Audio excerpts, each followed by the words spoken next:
In a world where the dead feast upon the living, you never know what moment will be your last.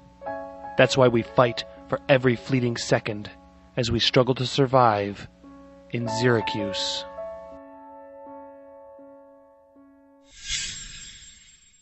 Set for Life by Dave Sipley.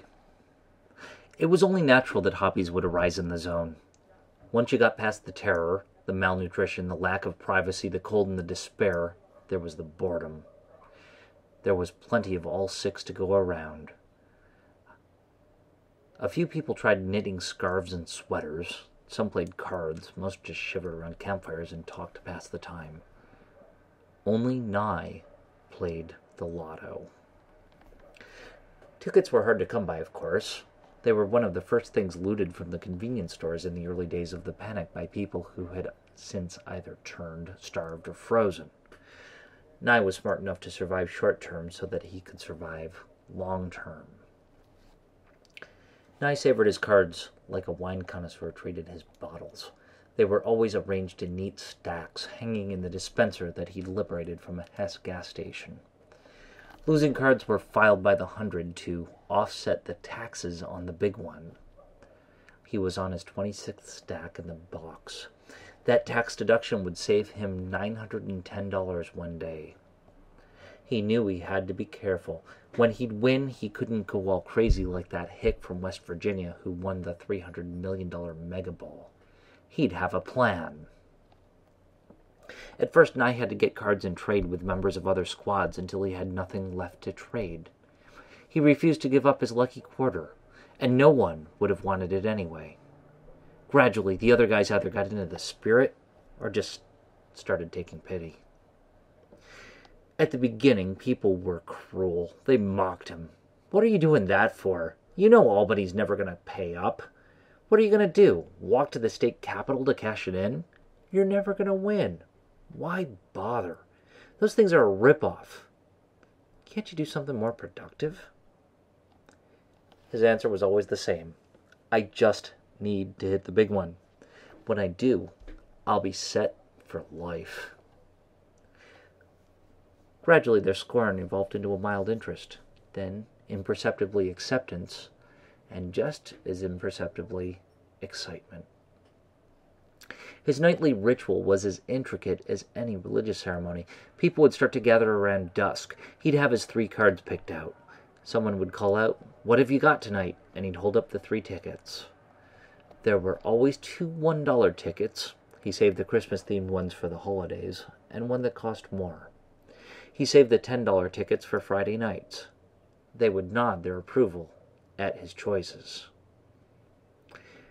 The scratching would begin, slow, meticulous. He removed every grain of the silver acetate from the surface of the ticket. He would talk to himself as he scratched. 2 10s, 1 5, 1 50, another 50. Come on, 50, 100. He'd hold up the card and shake his head. Over the years, he had won $575. He was behind a bit on what the published odds said, but he was still below what he would need to win in order to claim it on his taxes. So far, so good. The second ticket was called Vegas Odds. From the way he never won them, the odds were more like an internet casino's. There were 2 squares left when he realized he couldn't win anything. He cleaned the card anyway and held it up. There was a sigh from the crowd. The last card was a $5 Lotto ATM card. He gritted his teeth and started to scratch. The PIN number he had to match was 74831. His first square was a $sign, a good start. Then a 2, nothing there. A 4, another $sign. They were just teasing him. No need to get excited. A 3. 10 boxes to go, and he only needed 4 numbers. The odds of that were tiny. Well, not tiny, but smaller than they had been. He wished Calc were around to tell him, but Calc always acted so superior about math, like Nye was stupid or something for liking his tickets. A 0, a 1, another 3, a 9, a 6. 5 boxes, 3 numbers left. He felt the adrenaline just like he always did. A 7, a 6, a $sign. Holy shit, this was it. Sure enough, the next number didn't hit. It was a 2. But he knew. He knew. He scratched the last number and saw the 8 reveal itself slowly. He caressed the rest of the film off the ticket. 150 grand a year, every year, for the rest of his life. He took a deep breath and held the ticket up in the air, shaking his head, just as he'd rehearsed. Nothing. Aw. Tough luck, Marshall. You looked like you were doing well with that last one. Well, you know how it goes. They build you up to break you down. The crowd started to disperse. Some went to the fire pits, and others went out looking for booze or love.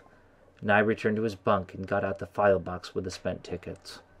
He put the 2 losing tickets in with the others, but placed the ATM in his back pocket. He lay down on the cot, heart racing, fighting to keep from jumping for joy.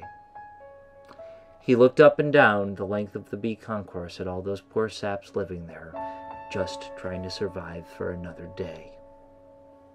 Not him. He was different.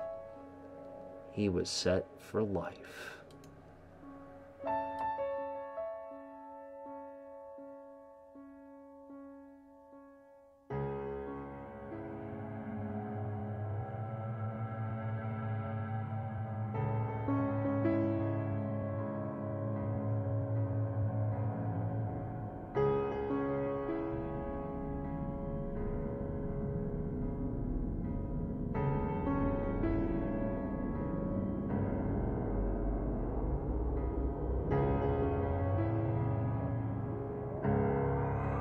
Syracuse.com audio is released under a Creative Commons 3.0 Attribution, Non-Commercial, Non-Derivative Works license.